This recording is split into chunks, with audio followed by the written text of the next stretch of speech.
Good morning, Biped 3B. Today, Group 3 will tackle about Topic 3, 21st Century Literacies, Globalization, and Multicultural Literacy. Reporters for today are Año Nuevo, Bongalon, Grande, and Mira Bueno. What is the lesson about? In this lesson, you will learn about one of the new literacies in the 21st century, globalization and multicultural literacy. You shall familiarize yourself with the concepts of globalization, multiculturalism, and intercultural communication. What will you learn? At the end of this topic, you will be able to demonstrate content knowledge on the different traditional and 21st century literacies and skills and its application within an or across curriculum teaching areas. Globalization, an increasing interconnectedness and convergence of activities and forms of life among diverse cultures throughout the world. A definition from Vega et al. Therefore, it can be seen as a dynamic interaction which is not anymore hindered by geographical boundaries. In connection with that, we have this so-called global education. It differs from globalization as it focuses on extending students' awareness of the world in which they live by opening them in a diverse heritage of human thoughts, action, and creativity. To make it short, globalization is the connection of one country to another that affect its shape of economy, political, cultural, and educational dimensions and structures, while the global education focuses on the process of learning to cope with the transitions of education in the entire globe. Multiculturalism or the multicultural literacy.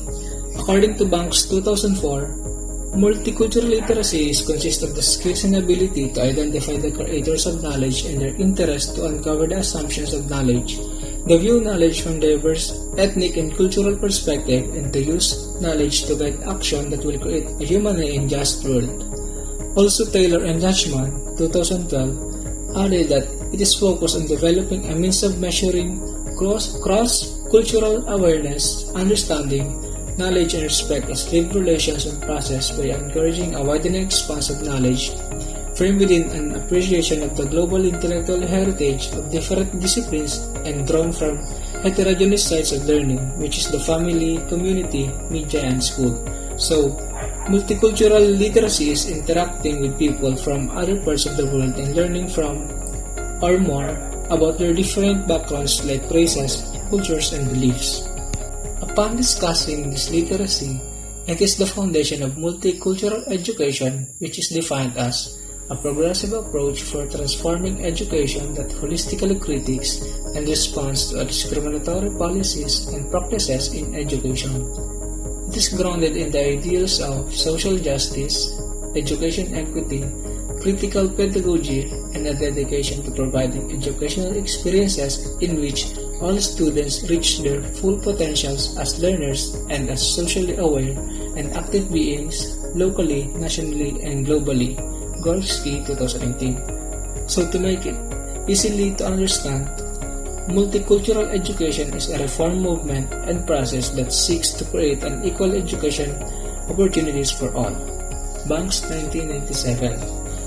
As I have mentioned earlier, this is a reform movement, so this is provided with the goals, and the following are the goals of multicultural education. Number 1 is creating safe, accepting, and successful learning environment for all. Number 2 is increasing awareness of global issues.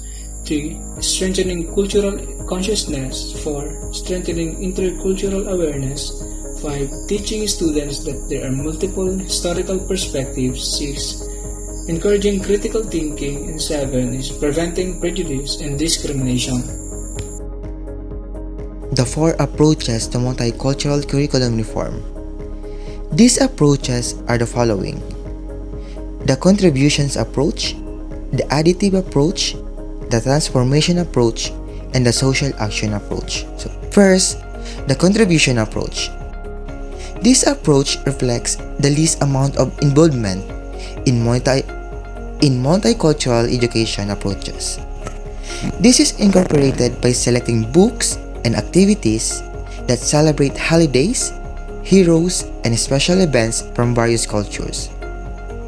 In this approach, culturally diverse books and issues are not specified as part of the curriculum.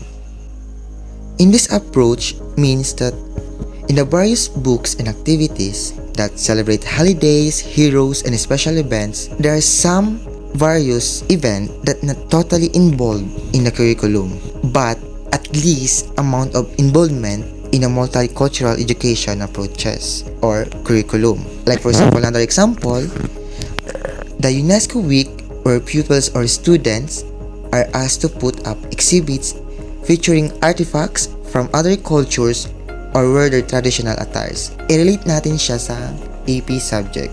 So, this UNESCO is activity in the outside of the school. So, AP subject are conducting this kind of activity, but it is not totally involved in the multicultural education approaches. But at least amount of involvement, not totally involved in the curriculum. So that is the contribution approach. And next approach is the additive approach. In this approach, content, concepts, themes, and perspective are added to the curriculum without changing its basic structure. This approach means that taking a multicultural concepts, ideas, and perspective, but it's really not changing the main structure that we currently have in the mainstream centric curriculum.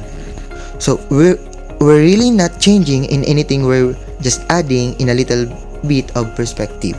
So example of this is choosing a local folktale for storytelling in a reading class. So in this local folktale, we're going to read this for what written by somebody in a different diverse or subgroups.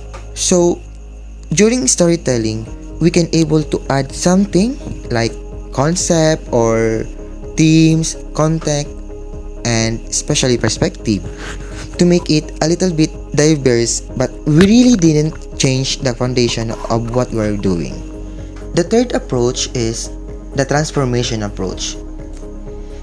This approach actually changes the structure of the curriculum and encourages students to view concepts, issues, themes, and problems from several ethnic perspectives and points of view. This type of instruction involves critical thinking and involves a consideration of diversity as a basic premise. So, like there's an example here in transformation approach. In a Christian school, students are taught to have a preferential option for the poor. And so in their classes, problem-based learning is used as a strategy to help them to think of and propose realistic and doable solutions that can help poor communities and marginalized sectors. So in this example means that in order to transform that strategy, they use a problem-based learning to help them to think of and propose realistic and doable solution that can help to the poor communities. So if this strategy approved, we can really sure that the structure of this curriculum will be changed. The last approach is the social action approach. This approach combines the transformation approach with activities to strive for social change. Students are not only instructed to understand and question social issues, but to also do something about it. An example of this related to the example for number 3 is a student participate in a house built upon identifying community where families live in makeshift shelters. This become part of the extension program of the school so that proper coordination is facilitated by school officials.